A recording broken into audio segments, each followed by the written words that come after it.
Hello, Jessica here from All the Sparkle with the second week of Christmas in July. If you missed my first week's video, you can click on the link below to watch or find the link on my blog. I thought it would be fun to share a video tutorial each week during the month of July to help jumpstart your holiday card making. I also have a giveaway running throughout this month, and you can visit my blog for more details on how to enter. Today I'm featuring a card with very little stamping, only the sentiment, and lots of fun texture from different dies. I created a similar card last year and it ended up being one of my holiday favorites, so I decided to recreate it with a video tutorial.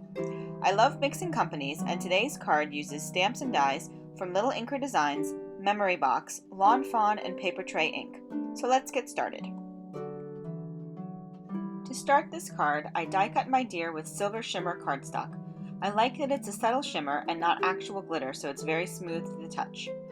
This particular deer die from Memory Box has an unfinished edge where the deer is standing, so you can continue cutting the ground to whatever length you need for your card.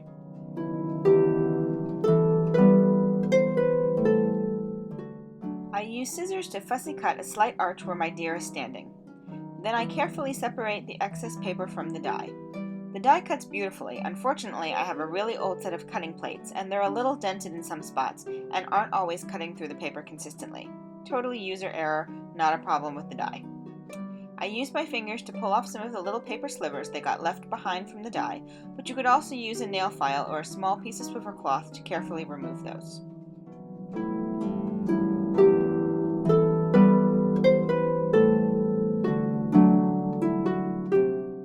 Next, I die cut that beautiful cover plate die from Little Inkers with dark navy cardstock. I love the stitch detail in the cover plate, and it reminds me of wind in a night sky.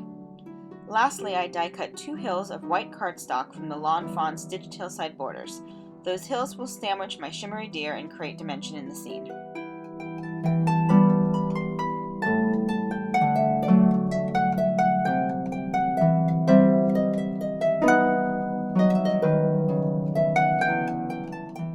I trim my blue cardstock to be 1/4 inch shy of an A2 card, and then adhere it to a white card base so there's a tiny white border. Next, I adhere the larger white hill to the card, and then apply ATG tape and 2-way drops of glue to the deer. 2-way liquid glue is permanent when wet, but repositionable when dry.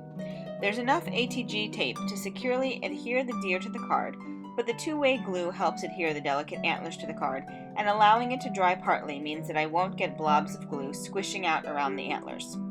I set that aside to dry and work on my sentiment.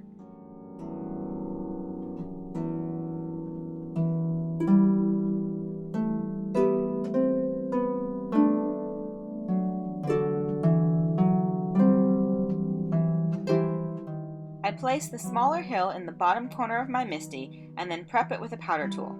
Using the powder tool beforehand helps make sure that no stray embossing powder will stick to my cardstock.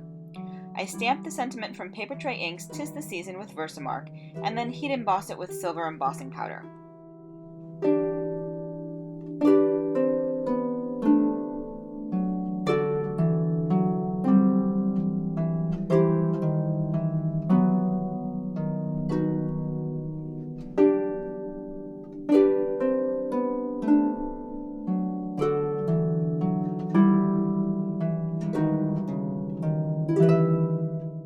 Once the deer has dried for a few minutes, I adhere it to my card.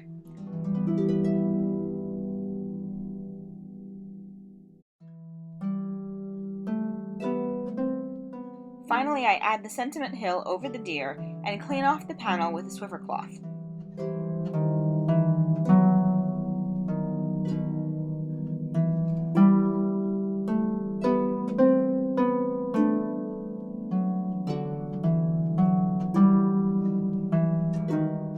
And we're done. Again, this would be a fun one to repeat using different metallic colors, as I've done with the gold and silver examples. But I think it would also be fun to use non-traditional holiday colors. I think mint and peach would be pretty with white, or maybe a hot pink deer with navy and white. I hope you enjoyed the second week of Christmas in July, and I look forward to getting you into the holiday spirit all month long. You can find links to my blog and all of the products I used in the YouTube description below. If you liked my video, please give it a thumbs up and click the YouTube button to subscribe so you won't miss any of my future videos. Thanks so much for visiting, and have a fabulous day.